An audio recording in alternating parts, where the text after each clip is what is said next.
Assalamualaikum warahmatullahi wabarakatuh. Perkenalkan, nama saya Krismawan dari jurusan Farmasi.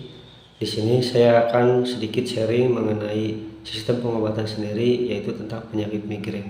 Hal-hal yang akan dibahas dalam pertemuan kali ini yaitu baik tentang dari pengertian migrain itu sendiri, etiologi dan faktor risiko, terus patofisiologi atau faktor penyebab, terus ada klasifikasi, terus ada penata laksanaan baik itu terapi farmakologis dan non farmakologis, terus ada contoh kasus serta cara pengobatan sendiri yang akan kita gunakan. Baik, yang pertama kali itu apa itu pengertian dari migrain? Dimana migrain di sini merupakan kondisi atau gejala sakit kepala yang terjadi secara berulang serta ditandai atau diikuti dengan gejala mual, muntah, sensitif terhadap cahaya maupun suara. Untuk sakit kepala migrain di sini bisa terjadi sangat parah, bahkan terjadi berulang-ulang secara beberapa hari yang dapat menyebabkan atau mengganggu aktivitas kita sehari-hari. Untuk selanjutnya yaitu ada etiologi dan faktor resiko, di mana etiologi di sini merupakan faktor penyebab, namun belum sepenuhnya dipahami. Namun ada beberapa faktor yang diyakini melibatkan, yaitu ada faktor genetik, lingkungan, serta perubahan daripada fisiologi tertentu. Sedangkan untuk faktor risiko di sini ada beberapa, yaitu ada perubahan hormon, ada stres, pola makan yang tidak sehat, kurang olahraga, serta perubahan cuaca yang ekstrim. Untuk berikutnya yaitu ada patofisiologi migrain, di mana patofisiologi migrain di sini melibatkan beberapa faktor kompleks, yaitu yang pertama ada disregulasi sistem saraf pusat, terus yang kedua ada aktivitas sistem trigeminopaskular, dan yang ketiga itu perubahan pembuluh darah. Untuk fase migrainnya di sini dibagi menjadi beberapa. Yang pertama yaitu gejala awal atau disebut dengan namanya prodromal. Terus selanjutnya ada aura jika ada, dan yang selanjutnya itu ada sakit kepala. Yang terakhir ada pasca dromal atau gejala setelah sakit kepala. Untuk klasifikasi migrain di sini dibagi menjadi tiga, yaitu ada migrain tanpa aura atau migrain umum. Terus yang kedua ada migrain dengan aura, dan yang terakhir ada migrain kronis. Yang pertama yaitu migrain tanpa aura atau migrain umum. Ciri-cirinya yaitu yang pertama nyeri kepala datang secara tiba-tiba, itu didahului tanpa adanya gejala awal. Terus yang kedua yaitu nyeri biasanya berdenyut di satu sisi, sedang hingga berat, serta dapat memburuk dengan aktivitas fisik, serta disertai dengan adanya mual, muntah, dan kepekaan terhadap cahaya dan suara. Kedua yaitu migrain dengan aura. Migrain di sini ditandai dengan adanya gejala aura atau yang disebut dengan namanya gejala neurologis vokal. Ditandai dengan adanya kelihatan seperti kilatan cahaya yang zigzag, baik itu kita merasakan kesemutan atau sulit untuk berbicara. Setelah itu biasanya muncul nyeri atau gejala migrain. Dan yang terakhir itu migrain kronis, di mana migrain kronis di sini ditandai dengan adanya yaitu gejala migrain yang terjadi secara berturut-turut selama kurang lebih 15 hari dalam waktu 3 bulan atau lebih. Gejala migrain di sini bisa gejala migrain ringan sampai berat, dan gejala migrain ini merupakan ciri atau tanda migrain yang serius dan harus dilakukan pemeriksaan untuk lebih lanjut. Untuk penata laksanaan migrain di sini dibagi menjadi dua, yaitu terapi non farmakologis dan terapi farmakologis. Untuk yang pertama yaitu terapi non farmakologis. Di sini ada beberapa cara. Yang pertama yaitu identifikasi dan hindari pemicu. Yang kedua yaitu tidur cukup dan teratur. Yang ketiga yaitu manajemen stres, yoga serta relaksasi.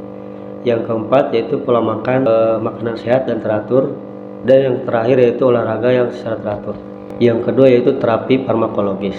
Untuk terapi farmakologis di sini dibagi menjadi dua, yaitu terapi akut atau terapi serangan migrain, dan yang kedua yaitu terapi profilaksis atau terapi pencegahan. Untuk terapi akut ada 3 golongan, yaitu yang pertama golongan obat NSAID, ada ibuprofen 400 sampai 600 mg, ada naproxen 250 sampai 500 mg.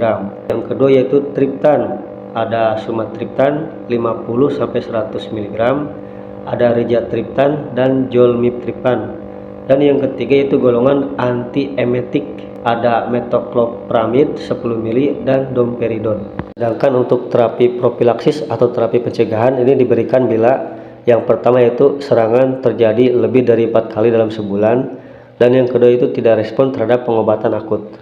Untuk lebih jelasnya di sini ada contoh kasus dari migrain serta cara pengobatannya secara mandiri. Yang pertama yaitu kita identifikasi nama, yaitu Bapak Rojak, umur 38 tahun, beliau bekerja sebagai pegawai kantoran. Untuk riwayat yaitu nyeri muncul sejak pagi hari, makin berat siang hari, disertai mual ringan dan sensitif terhadap cahaya. Untuk riwayat tidurnya kurang, hanya 4 jam semalam karena stres pekerjaan, dan tidak ada riwayat penyakit lain. Untuk pola migrainnya terjadi 1-2 kali dalam sebulan, berlangsung 6-8 jam.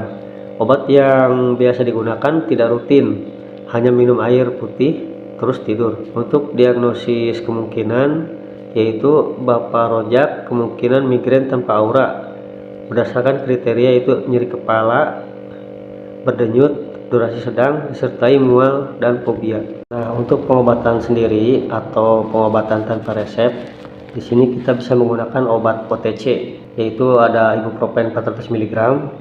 Bisa kita minum 1 tablet setelah makan, diminum maksimal 3 kali sehari, dengan catatan apabila sekali minum selama 6 jam tidak reda, bisa diulang untuk kedua kalinya, dan seterusnya sampai ke 3 kali.